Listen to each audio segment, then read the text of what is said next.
స్వాధ్యాయ ప్రియులకు, జ్ఞాన స్వరూపులకు అనిత నమస్కరిస్తూ 50వ రోజు. నిజంగా నేను ఇప్పటికీ 153వ బుక్ ఆడియో చేస్తూ ఉన్నాను. రమణి గారిది మరో మలుపు 152వ పుస్తకం.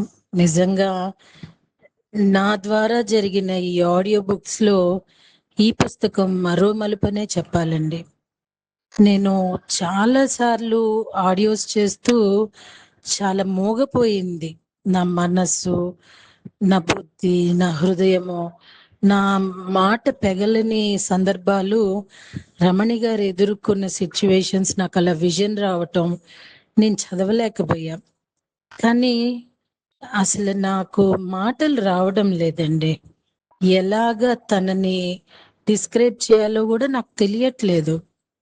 నేను ఒక రైటర్ని చెప్పాలంటే, ఒక పోయిట్ని, బట్ మోగపోయిందనే చెప్పాలి నా గొంతు. ఎన్నో బుక్స్ చదివాము, చదువుతున్నాము, చదవబోతున్నాము. ప్రతి పుస్తకము మన దగ్గరకు వచ్చింది ఒక ఆణిముత్యమనే చెప్పాలి. మనందరం ఒక గ్రూప్ కాన్షియస్నెస్ కాబట్టి మనము అందుకోవలసిన పుస్తకాలే మనం ఇప్పటి వరకు అందుకుంటూ వచ్చాము.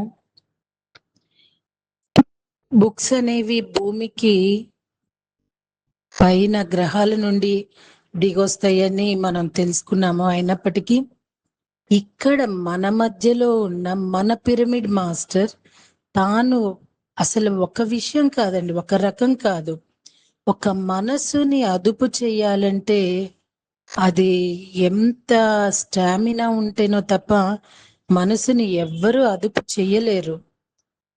మా ఎంతో గొప్ప వాళ్ళు అయిపోయారు అని అనుకుంటూ ఉంటాం. చాలా గొప్ప గొప్ప వాళ్ళు కూడా ఒక్కొక్క క్షణంలో మనసుకి బానిసలు అవుతారండి. కానీ రమణి గారు మనసుని జయించారు. It's not a simple thing. ఆ మనసుని జయించిన విధానాన్ని ఈ బుక్ ద్వారా అక్షరమాలగా తన బాధని మనందరికీ ఒక మేల్కొల్పు జరగాలన్న ఒక తపనతో తాను అది యాక్సెప్టెన్స్ తో ఒక అక్షరమాలగా పేర్చిన ఈ పుస్తకం నిజంగా మరుపురానిది, మరువలేనిది. తన ప్రయత్నము ఇది ఎంతో మందికి అందించాలి, అవేర్నెస్ తేవాలి. తాను ఎదుర్కొన్నది, సాధించింది పెద్ద కష్టమేం కాదు.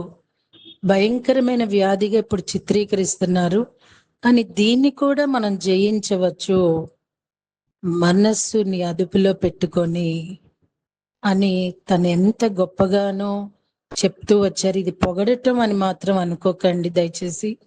ఇది నా హృదయ లోపల నుండి వస్తున్న విషయాలు.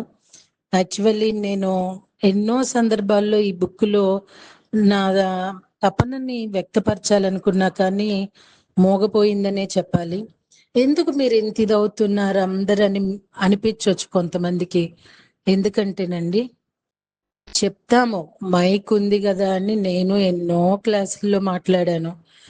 కానీ అండి, చెప్పింది ఆచరించటం, దట్టు పెయిన్ లో, ఇంకా తన స్టేజ్ ఎంత క్రిటికల్ గా ఉన్నప్పటికీ తను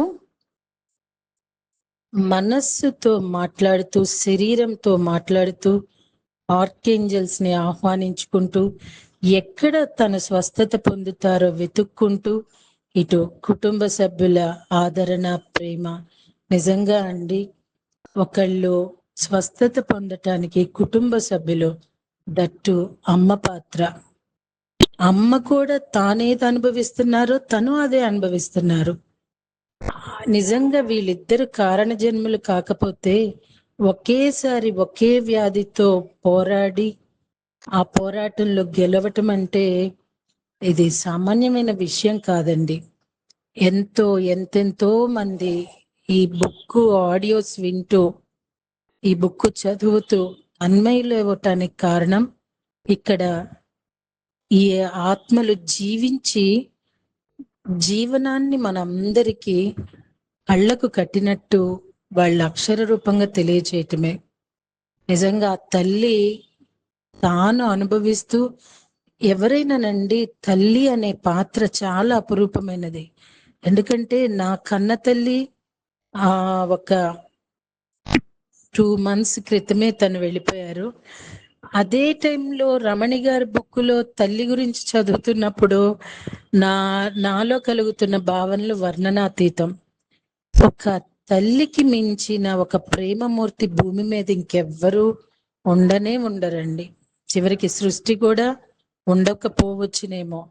అలాంటి తల్లి తన బిడ్డ తన ముందు, తనలో కూడా అది ఉండి పోరాడటం చూస్తూ, అందరూ ధైర్యం నటిస్తూ తనని ధైర్యంగా ఉన్నారు అని ఏమారుస్తూ, అలానే తను కూడా ధైర్యంగా ఉన్నాను అంటూ వీళ్ళ ఒకళ్ళకొకళ్ళు ఆ ప్రేమ ఆప్యాయతలతో ఆ మింగిలవటం ఉంది చూడండి. ఇది నేర్చుకోవాలి. ఇప్పుడు రూపాయి కోసం బజార్ ఎక్కేస్తున్నారు. ఒక తోడబుట్టిన వాళ్ళంటే ఏంటి, అమ్మ నాన్న తర్వాత తోడుగా ఉండే వాళ్ళే తోడబుట్టిన వాళ్ళని మరి అరుణ గారు, మన భారతి గారు, తన బిడ్డలు, తన హస్బెండ్ ఎంత గొప్పగా అండి. ఈవెన్ ఫ్రెండ్స్, ఆమెలో ఉన్న మంచితనం ఎంతో మందిని లాక్కొచ్చింది. ఏది ఏమైనప్పటికీనండి, ఒక వ్యాధిని బాధలో ఉండి కూడా తను కాంతితో అక్కడ హీల్ చేసుకుంటూ, మాస్టర్స్ ని ఇన్వైట్ చేసుకుంటూ, అలా తనని తాను జయించి తను ఆచార్యురాలయ్యారు. చెప్పాలంటే ఆచార్య రమణి గారు అని చెప్పాలండి. తన ఆచార్యులు రమణి గారని నేను ఎప్పుడూ మర్చిపోయే పేరు.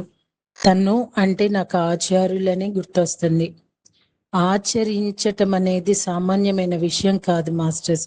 ఈవెన్ గురువులు కూడా ఒక్కొక్క సందర్భంలో ఆచరించలేరండి. కానీ ఆచరణ యొక్క గొప్పతనాన్ని తాను చాటి చెప్పారు. ఇది నిజంగా ప్రతి ఒక్కళ్ళం అండి ఇక్కడ నేర్చుకోవాల్సింది ఏంటంటే, ఆచరించాలి. కాలర్ ఎగరేయటం కాదు మాస్టర్స్. ఎక్కడ ఎవ్వరం గొప్ప అనేది లేదు. దీని ముందు ప్రతి ఒక గొప్ప అని ఫీల్ అయ్యే వాళ్ళందరూ తలవంచాల్సిందే. To be sincere. నిజంగా తన ఆచార్యురాలు పత్రిజీ ఉంటే కనుక తనకి ఈ బిరుదిచ్చి సత్కరించి తన కాళ్ళ దగ్గర కూర్చునే వాళ్ళండి. ఆయన అదే చేశారు. ఎంతో మంది స్త్రీమూర్తులకి అలానే సన్మానం చేసి వాళ్ళ పాదాల దగ్గర కూర్చున్న మహామహులు, యూనివర్సల్ మాస్టర్స్ పితామహ బ్రహ్మర్షి పత్రిజీ, వారు చెప్పిన శ్వాస మీద ధ్యాసతో ఏదైనా సాధించవచ్చు అని నిరూపించినారు ఈ ఆచార్యురాలు. నిజం చెప్పాలంటే మాస్టర్స్, ఎంత మాట్లాడినా తక్కువే, ఎంత చెప్పినా తక్కువే. నేను ఇంతగా స్పందించాను అంటే నేనే మోగపోయానండి. నేను ఇంకేం చెప్పలేకపోతున్నా కూడా. ఇది ఈ పుస్తకము మీరు ఆడియో చెయ్యండి, నేను బుక్ పంపిస్తున్నానంటే నేను ఏమీ మామూలుగా అనిపించింది. కానీ బుక్ పూర్తయినాక నాకు అనిపించిందండి, నిజంగా ఇది నా సుకృతం కాబట్టి నేను చేయగలిగాను. ఇంకా నా వాయిస్ అని, ఆ చదివే విధానం అని, ఇదంతా కూడానండి కేవలం నేను ఒక టూల్ని మాత్రమే. ఈ క్రియేటరు, ఈ క్రియేషను ఆ క్రియేటర్దేనండి. ఆ క్రియేటర్కి నేను కూడా థ్యాంక్స్ చెప్పుకుంటున్నాను. ఎనీహో రమణి గారు, అమ్మ అరుణ గారు, భారతి గారు, everybody of your family members అండి. ముఖ్యంగా మీ హస్బెండ్, పాప, బాబు, ఇంకా అన్నయ్య, వదిన అందరూనండి. ఒక కుటుంబం అంటే ఇలాంటి సమయంలో ఒక్కొక్క పోల్ లాగా నిలబడి చేనే ఎంతటి దాన్నైనా జయించొచ్చని అందరూ నిరూపించారు. హ్యాట్స్ ఆఫ్ అండి. నాకు ఇంత మంచి అవకాశం ఇచ్చిన రమణి గారికి, కనిపిస్తూ కనపడని ప్రతి ఒక్కరికి, అలానే నా ద్వారా వచ్చే ఆడియోస్ అన్ని గూగుల్ డ్రైవ్ చేస్తూ ప్రపంచ దేశాలకు అందేలా చేస్తున్న సోదరులు చెన్నై నందకిషోర్ గారికి ప్రత్యేకమైన కృతజ్ఞతలు నేను చెప్పుకుంటున్నాను. థ్యాంక్ యూ అండి. Thank you very much.